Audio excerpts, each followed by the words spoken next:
Hello everyone, welcome you all on my next video and even Ravindra coaching classes. So students, today we are going to learn how to calculate interest on drawings.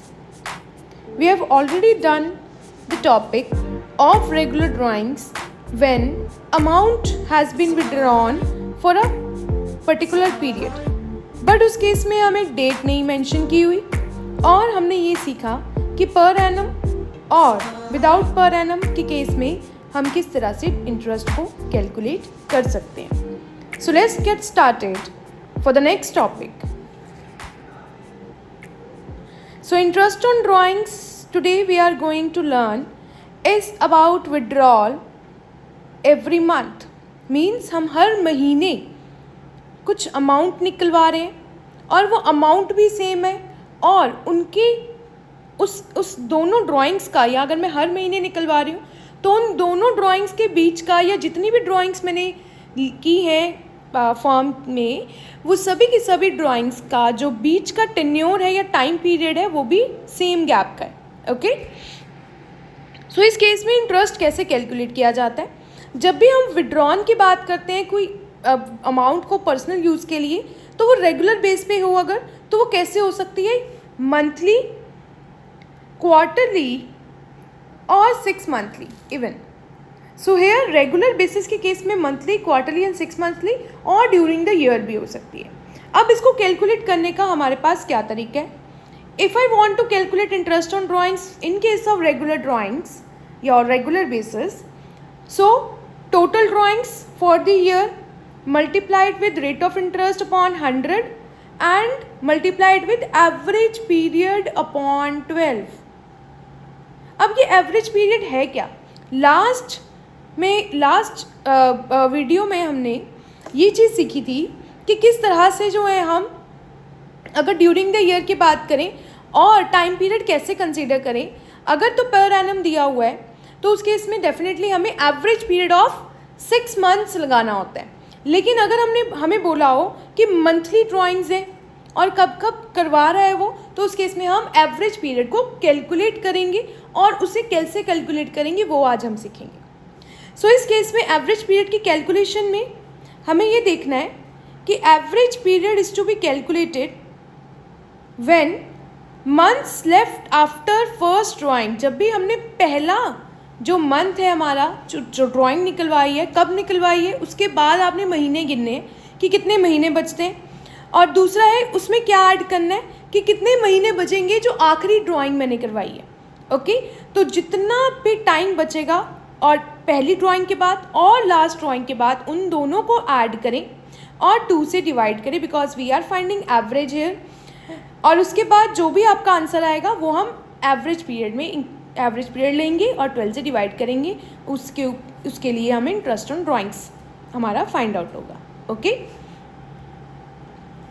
अब हमारा case है drawings in the beginning of every month.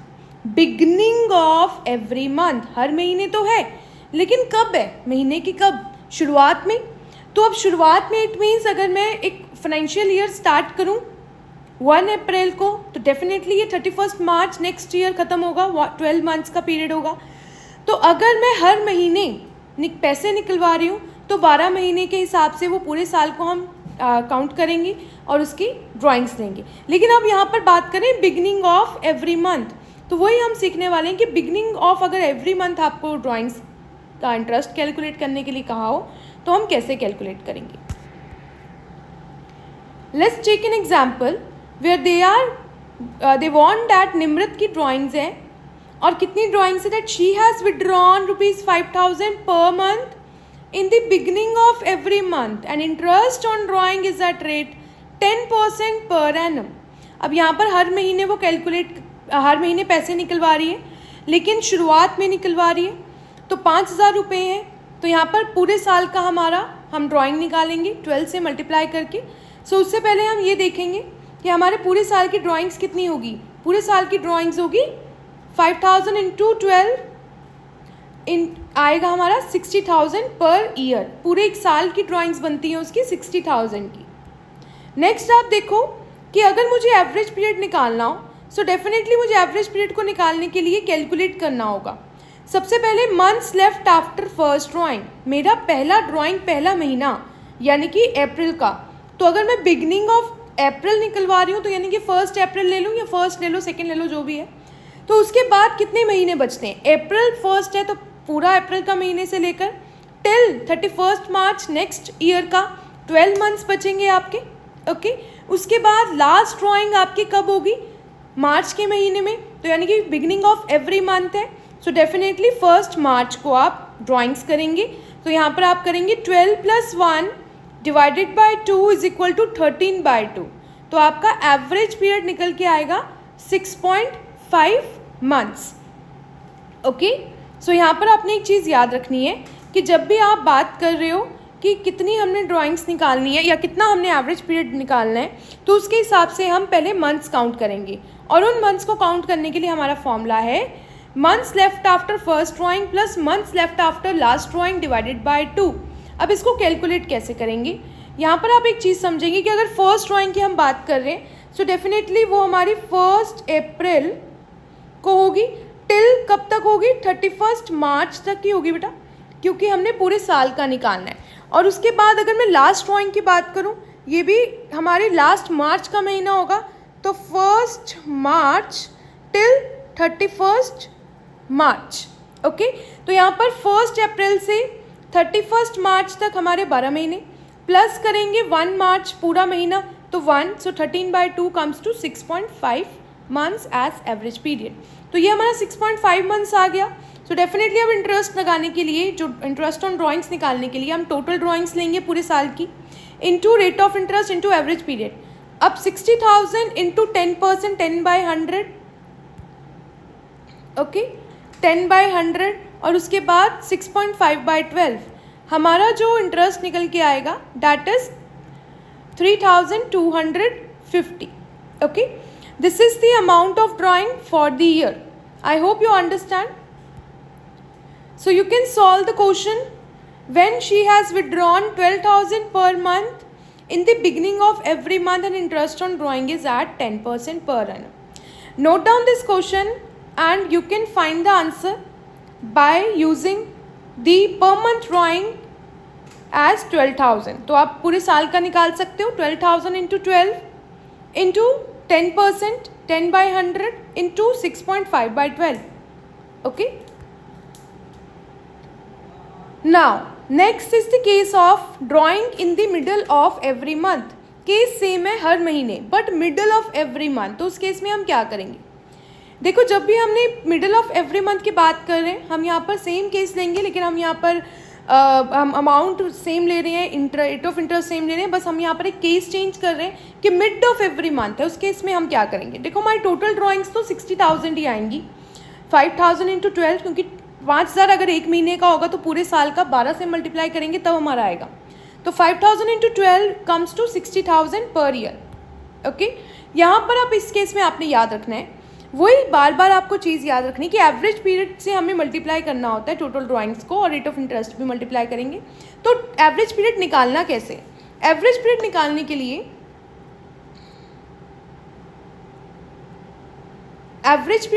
के लिए आपको months left after first drawing करना है।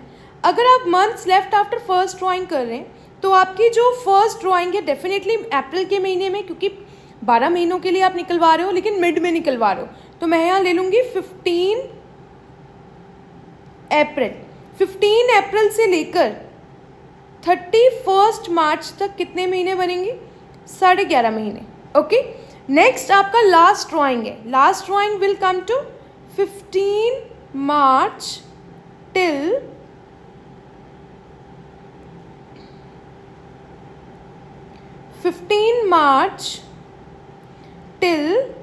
31 March. Okay, तो यानी कि आधा महीना हुआ मार्च का। अब यहाँ पर आप देख सकते हो कि अगर हमारा 11.5 महीने बचते हैं पहली ड्राइंग के बाद, और लास्ट ड्राइंग के बाद हमारे आधा महीना बचता है, तो इसलिए हमने किया है 11.5 plus 0.5/2 is equal to 12/2 comes to 6 months. तो हमारा एवरेज पीरियड आया है 6 मंथ्स का। तो अब ये जो 6 मंथ्स का पीरियड आया है हमारा, उस केस में आप देख सकते हो कि हमने फिर से इंटरेस्ट निकालने के लिए सेम फॉर्मूला अप्लाई करना है, total drawings into rate of interest upon 100 into average period by 12. तो 60,000 into 10% into 6/12 comes to 3,000. Okay. Come to the next part where it is being said that drawings at the end of every month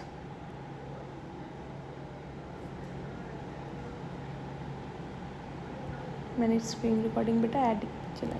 You can calculate the following question displayed on the screen for Nimrat, where it is said that you have to calculate calculate interest on drawings.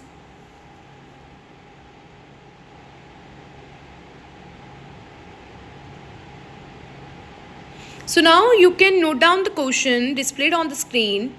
You have to calculate interest on drawings for Nimrat, where she has withdrawn 3,000 per month in the middle of every month, and interest or rate of interest is at 10% per annum. Okay. Next is drawings at the end of every month. How to calculate interest upon drawings when partner has withdrawn the particular amount or same amount at the end of every month. This is the case. If she has withdrawn or Nimrat has withdrawn rupees 5,000 per month at the end of every month, interest rate is 10% per annum. So you already know that if I want to know the total drawings, तो total drawings निकालने के लिए देखो बेटा हमने per year या हम हर साल फाइनल अकाउंट्स की बात करते हैं, तो जब भी हम इंटरेस्ट ऑन ड्राइंग्स को कैलकुलेट करेंगे फॉर फुल ईयर करेंगे, तो अगर हर महीने 5,000 रुपये निम्रत निकाल रही है तो 12 महीनों के लिए टोटल हो गया 60,000. अब यहाँ पर 60,000 के ऊपर आपने इंटरेस्ट निकालना है, तो उसके लिए आपको एवरेज पीरियड निकालना पड़ेगा. तो यहाँ पर हम एवरेज पीरियड का वही फॉर्मूला इस्तेमाल करेंगे. Months left after first drawing plus months left after last drawing divided by 2. Okay. अब यहाँ पर फर्स्ट ड्राइंग है हमारी अप्रैल के महीने में. अब अप्रैल के महीना तो लास्ट में हो गया, यानी कि 30th अप्रैल टिल 31st मार्च. ओके. तो यहाँ पर अप्रैल का महीना तो सारा गया. अब यहाँ पर स्टार्ट करें आप मई टू मार्च. अब मई टू मार्च अब आप कैलकुलेट करेंगे, ये हमारे निकलेंगे 11 मंथ्स. और उसी के बाद अब अगर हम end of the every month निकाल रहे हैं तो लास्ट ड्राइंग का जो मंथ है बेटा हमारा, वो हमारा मार्च आएगा. अब अगर आप ड्राइंग्स को एंड ऑफ द मंथ निकाल रहे हो हर महीने, तो यहाँ पर आप लास्ट ड्राइंग भी 31st मार्च को निकालोगे, जो आपका महीना ख़त्म हो जाता है. अब इसलिए हमने प्लस करेंगे यहाँ पर 0, क्योंकि हमारे पास महीने बचे ही नहीं, क्योंकि 31st मार्च को तो हमने अकाउंट्स प्रिपेयर करने होते हैं. सो इस केस में आपके 11 + 0 divided by 2, 11 + 0 divided by 2, it comes to 11/2 comes to 5.5 months. Okay. तो हमारा एवरेज पीरियड बनता है यहाँ पर 5.5 मंथ्स का. अब हमारे पास टोटल ड्राइंग्स आ गई, हमने एवरेज पीरियड 5.5 मंथ्स का निकाल लिया. अब निकालेंगे हम इंटरेस्ट ऑन ड्राइंग्स. उसके लिए 60,000 into 10% into average period divide by 12, यानी कि 5.5 डिवाइड बाय 12, हमारा आंसर आता है 2,750. तो इस तरीके से आप जो है इंटरेस्ट ऑन ड्राइंग्स निकाल सकते हो. बस आपको याद क्या करना है, पहले तो रेगुलर ड्राइंग्स के केस में बचे टोटल ड्राइंग्स आप कैलकुलेट करेंगे, जो आपकी ड्राइंग पर मंथ इंटू होगा. अगर आपको पूरे साल की ड्राइंग कैलकुलेट करके बताई हुई है, सो डेफिनेटली आप क्या करेंगे, उसको एज इट इज़ लेंगे. अगर आपको पर मंथ दिया हुआ है तो डेफिनेटली आपको उसको 12 से मल्टीप्लाई करना, ताकि पूरे साल की ड्राइंग्स आ जाएं. अब एवरेज पीरियड आप कैलकुलेट करेंगे तो आप निकालेंगे months left after first drawing plus months left after last drawing divided by 2. तो यहाँ पर हमने हर महीने की आखिरी में हम पैसे निकलवा रहे हैं. तो अगर हम अप्रैल में निकालेंगे तो अप्रैल का महीना लास्ट में, तो उसके बाद मई से लेके 31st मार्च तक कैलकुलेट करेंगे. और उसके बाद आप कैलकुलेट करेंगे मार्च के महीने में, जो आपका एंड ऑफ द मंथ है. तो वहाँ पर कुछ महीने बचे ही नहीं, इसलिए हमने यहाँ 11/2 किया और आपका डिवाइड करके आ गया 5.5. तो 60,000 के ऊपर 10% और 5.5 के साथ हमारा आंसर आता है 2,750. So here you can also calculate the interest on drawings for rupees 10,000 which Nimrat has withdrawn every month at the end of every month, और rate of interest वो 10% per annum के हिसाब से ले रहे हैं। तो इस केस में आपने 10,000 के ऊपर 10% लगाना है और 5.5/12 लगा के आंसर निकालना है। I hope you got the concept कि हम कैसे कैलकुलेट कर रहे हैं हर महीने के case. So thank you so much and stay tuned for the next video. I hope you are getting the things very quickly. Good luck.